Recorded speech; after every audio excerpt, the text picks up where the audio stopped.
The second law provides us with the tools to decide which direction a process is going to go and when that process will come to equilibrium. Let's explore that a little bit more. From the mathematical statement of the second law, we deduced that any process in which the change in entropy for the system plus surroundings, or the total change in entropy, is greater than 0 will be spontaneous.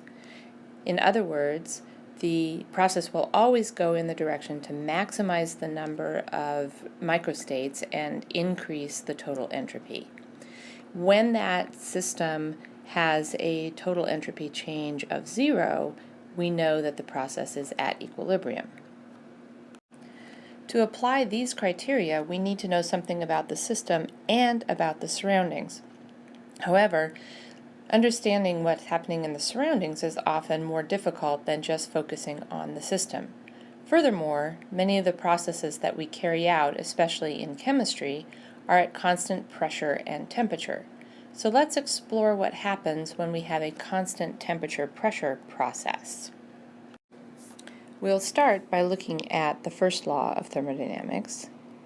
dE is equal to dQ plus dW, but dW is minus P dV.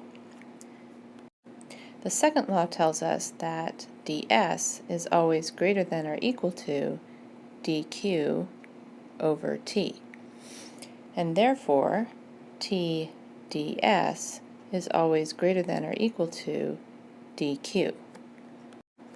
If we substitute TdS in for dQ, we will be substituting something that is larger than dQ, and that will make this right-hand side larger than the left-hand side. So we can write that dE is less than or equal to TdS minus P dV for a spontaneous process. At constant temperature and pressure, we can write that dE is less than or equal to the differential of the quantity Ts minus the differential of the quantity PV. Rearranging this gives us dE plus the quantity PV minus the differential of the quantity Ts is less than or equal to 0. We will recognize dE plus the differential of the quantity PV as simply dH, and so we can write dH minus the differential of the quantity Ts is less than or equal to 0 for a spontaneous process. Thus, this combination, H minus Ts, seems to be an important quantity and tells us something about when a process at constant temperature and pressure is spontaneous. So we will define the Gibbs free energy as equal to H minus Ts. Using that definition, we can then write that dG is less than or equal to 0 for a spontaneous process.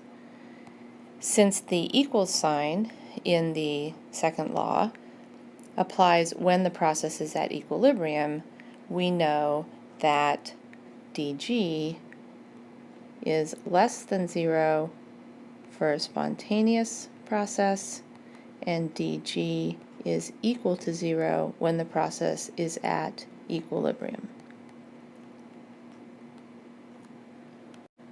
For completeness, let's also look at the case where we keep the temperature and the volume constant. In this case, dE is equal to dQ because I can't do any work if I don't change the volume.